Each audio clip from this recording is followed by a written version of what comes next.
Greetings everyone, I'm the Obsidian, and today we're looking at the Master Grade 1/100 scale Mobile Suit 06F or J-Type Zaku II 1-year war color version.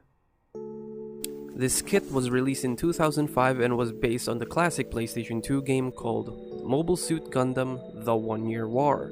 I apologize as I have no further information or knowledge of the PS2 game, plus I don't have a PS2. But what I do know is that this kit sucks, don't buy it. Now, if you're thinking that this kit is a recolor or reskin of the Zaku Master Grade 2.0, as I originally thought, well, sorry to disappoint you, but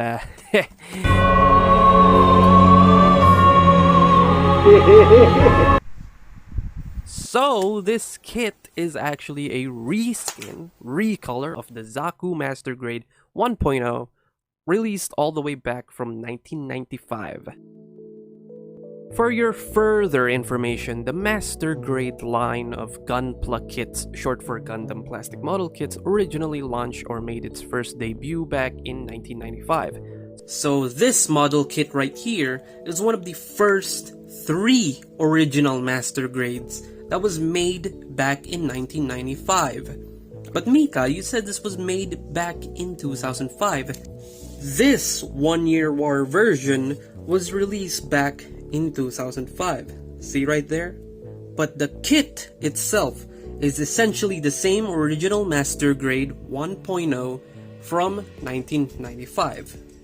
They're exactly the same, the only difference is the colors. So in short, does this suck? Yes, but come on, this is one of the oldest Master Grades out there. So manage your expectations now. But then again, I myself didn't know. I was online shopping last year and I saw this and it piqued my interest and I ordered it with no hesitation because I thought it was another Zaku Master Grade 2.0 reskin, which is, hey, it's pretty good. The Zaku Master Grade 2.0 is considered to be one of the best Master Grades out there. And so fast forward to 3 days later, the kit arrived, I built the head and torso, and I immediately noticed this is different. And I wasn't mad. I was just disappointed! Build segment. Without further wasting your time, let's get into the build, which is very simplistic, very primitive, and I would even go far as to say this is way more simplistic than any high grades I've built back in 2019, as to be expected, now knowing truly how old this kit is. There is only an inner frame for the head and torso, while the rest is a bunch of empty shells snapped together. An inner frame is basically the inner skeleton of a mobile suit. It's the machinery aspect of it, the inner organs that makes the mobile suit run. Like a chassis of a car and the engine, stuff like that. I don't have a car. One of the main selling point of a Master Grade is the inner frame, which entry grades, high grades, and no grades don't have. Just like this kit. It doesn't have a full inner frame, but then again, 1995. This is pretty old. The armor parts, when snapped together, leaves a pretty obvious seam line. Very ugly. But not as triggering as these fucking tubes. Oh man. You see these tiny bastards, you have to snip them individually and then polish individually, then put on the spring and then the tubes. But even after all that, they don't lock in place. I'm gonna kill someone. Overall, the whole experience building this kit was not fun. You know, the main part of a model kit is the build. It's charming to say the least, building a really old kit and seeing where Master Grades came from and appreciating how far we've come. But, in the end, was it worth it? I'll let you interpret your own answer. Although without denying it, for essentially one of the first Master Grades ever made, surprisingly this looks decent out of the box, besides the seam lines of course. Aesthetic segment. It looks decent, well at least it's recognizable as the Mobile Suit Zaku II from the anime, albeit with some extra details. For example, we have panel line details seen on the shoulders, the front, side, and back skirts, the thick ass thighs, and those oversized calves and feet. This Master Grade, I think, is trying to aim for a more realistic mechanical look rather than animation accuracy, which I don't really mind. Now, you might be asking me why am I comparing this kit to the anime rather than the game? Like I said before, this kit is literally the same old Master Grade 1.0 from all the way back from 1995. Only difference is the colors, I think. I mean, it's what it says on the box. So does it look accurate to the 2005 One-Year War game? I think, yeah, it looks pretty good. Why am I talking like this? I think, yeah, it looks pretty accurate, but when talking about colors, this kit is missing some gray paint on the back of the skirts and in the palm of my hand. No, seriously, the hands are missing some gray paint. Fucking false advertisement. Speaking of hands, let's take a look at the accessories. Accessories segment. This kit comes with fixed pose hands, 2 closed fists, and 2 open palms. And also there's the unpainted posable hands. There are many parts that you can change in order to convert the Zaku to the F-type or the J-type. And what's the difference? The F-type is for space combat and the J-type is for ground combat. Now for the F-type, it comes with bigger thrusters that plugs into the backpack and also 2 extra thrusters that plugs in each calves. For the J-type, essentially it replaces the thrusters on the backpack with smaller ones and it replaces the thrusters on the calves with armor parts. Lastly, there are 2 fins that you can choose which one to attach. Lastly, there are 2 fins that you can choose which one to attach to the head, converting the Zaku to a commander type Zaku. Now I forgot to mention, since I built this kit last year and I don't really remember everything, this kit comes with a runner filled with extra details. And you can cut this up and then you can use a Tamiya cement to glue it to your model kit. These are extra vents, I believe, and extra handlebars, I think. Yeah, you need a Tamiya cement for this. Also, we have a standing pilot figure. Hang on a second.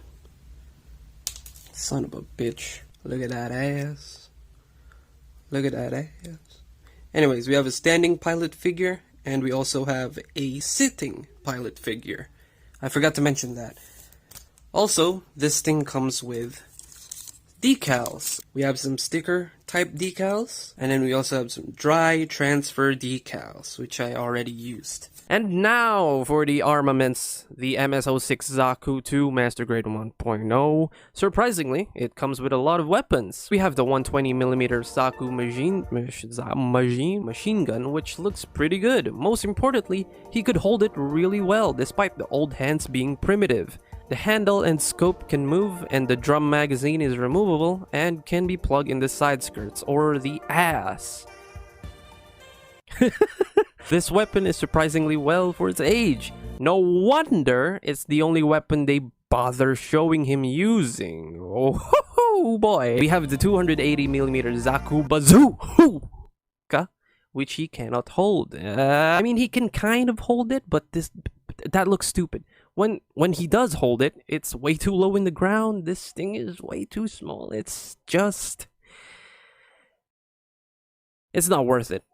He can't even hold this up in his shoulders for a proper bazooka pose. What the f? The Heat Hawk, one of the most classic weapons of the Zaku, which also looks way too small. He can hold it, but not as secure as the machine gun. Next is the MIP B6 cracker grenades, which he can kind of hold. These are nice, but they're not edible. What kind of crackers are these? And lastly, here's the weapons I did not build. Because I don't care, I won't be using them, but here they are anyway. The MMP 80 90mm machine gun and the triple missile pods, excuse me, that plugs in the legs of the Zaku. Now, the missile and the missile pods are unpainted, so yeah, these are nice additions to the kit. These are pretty cool, well appreciated, but I still don't give a f. Articulation segment. Let's get to the part most of you children only care about. goddamn man-child. The head is connected to a ball joint in the neck, which means the head can move 360 degrees and can move up and down. This hatch can move up and down, revealing some nice mechanical details. And the mono eye can move by pushing the lever on the back of the head. There is a butterfly joint connected by a peg in the torso, and the butterfly joint can move omnidirectionally. I was surprised there's a butterfly joint for a 1995 kit, but that's not the only surprise you'll get. The left shoulder armor is connected by a ball joint in the shoulder and has limited upwards motion. The right shield is also connected by a ball joint and can rotate forwards and back nicely, but is limited due to the shoulder itself, and it can also go up and down and tilt slightly.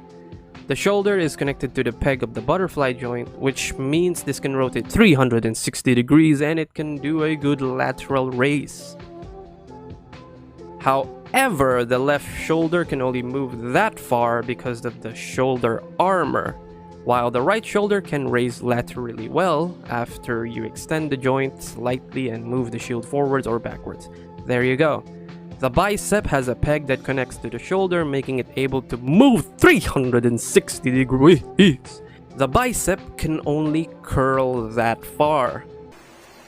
The forearm is connected to a peg in the bicep and it can rotate 3 million degrees. The hands are connected by a ball and socket, which means this can move 360. Now, enjoy this 360 movement because this is the last you'll ever get. The posable hands has a ball joint thumb and the 3 fingers bend in together while the index can bend individually. The cockpit can open, but I broke mine. Just like my brain, because there is no waist movement whatsoever. Not even a limited swivel or rotation. Really? The side skirts are connected by a peg and can extend that far and can slightly move forwards and backwards. The ass skirts can't move. Great. And the front skirts is connected by a ball joint, but can only move that far because of the front armor. This thing is full of surprises. The legs are connected by a ball sack and it can kick sideways that far. But it can only move forwards that far because of the front skirt. So, that front armor from before, I cut a little notch so that the front can move far enough. And the front fuck is long enough to hide that notch. So yay, I guess. And now the fat shit can finally sit down. I told you not to buy this kit. The knees can only bend that far. It's gonna be alright. It's gonna be... The feet, don't even bother with it. It doesn't move at all, except that little notch there. This thing is fucking insulting me. The knee armor can slightly move and the ass notch can move down for weapon storage, and the thrusters on the backpack can also move. In conclusion, the Master Grade Zaku II 1-year watercolor version is not that bad for 1995, but objectively speaking, for 2023, this obviously sucks. But if you know what you're buying in the first place, you won't really get disappointed. Me personally, I'm fucking stupid because I accidentally mistaken this for one of those many variations of the Zaku Master Grade 2.0. Also, I forgot to mention that this is my second Master Grade kit that I bought, built, and painted. And unfortunately, as a beginner Master Grade builder, I didn't really know what I was getting myself into. Like I said earlier, I saw this kit online and it piqued my interest. And of course, the dumbass that I am, I immediately bought it without doing any research beforehand. The thing is though, after I finished building the kit, I was not super disappointed. Well, only a little bit. I actually thought it looked good. What disappointed me is finding out the original price. I paid $35 for this, and now knowing that this is only supposed to cost around $18 to $20? Well, let's just say I got fucking ripped off, dude. For $18 though, I can see this being somewhat passable. But you are going to need to put in a lot of effort just to make this look worth it. Clearly, all this disappointment and annoyance is all my fault. But my stupidity aside, this kit is not that bad, especially for that initial price. The build is very simple and boring, but it was never confusing and annoying. Well, besides those fucking tubes. Lastly, the lack of a full inner frame certainly makes this feel very wobbly. And not solid. The aesthetics are great, no need for painting besides the palm of the hands. The colors are spot on, the proportions are great, and the extra mechanical details and panel lines are really great. However, the seam lines are in your face, ugly, and they are a hassle to fix. You may not need to paint this for a straight build, but if you're fixing these seam lines, you're gonna need a full paint job. The amount of accessories are great. This kit offers many options for you to choose on how you want to display this. However, some weapons are unpainted and a little bit small. But I'm not super mad about it, I'm not really gonna display this guy with the bazooka anyways. The articulation is okay, especially for 1995. But the fact that I have to modify the front armor just so that the front skirt can move out of the way, for the legs to move properly, is kinda shitty. Lastly, no waist movement and no feet movement.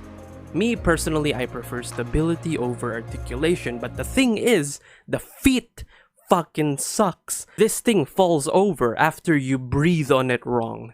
So stability, forget about it. 5 out of 10 would never buy again. In all honesty though, for $18, it's not that bad. But for $35, fuck off.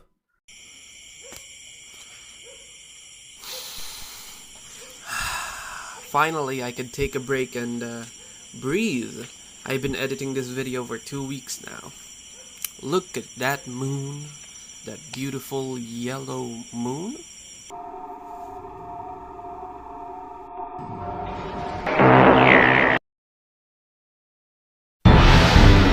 ジオン広告軍モビルスーツザク。型式番号は MS06。一年戦争におけるジオン軍の戦いは人型の新兵器モビルスーツによって有利に導かれた。ザクはその最初の主力機である。マシンガン、バズーカ、ヒートホーク、ザクの汎用性は高い。戦艦を撃沈しスペースコロニーを地上へ落下させるザク。モビルスーツによる戦争は兵器の概念を大きく塗り替えた。連邦軍に対する初戦をモビルスーツザクの効果的運用によって勝ち抜いたジオン軍。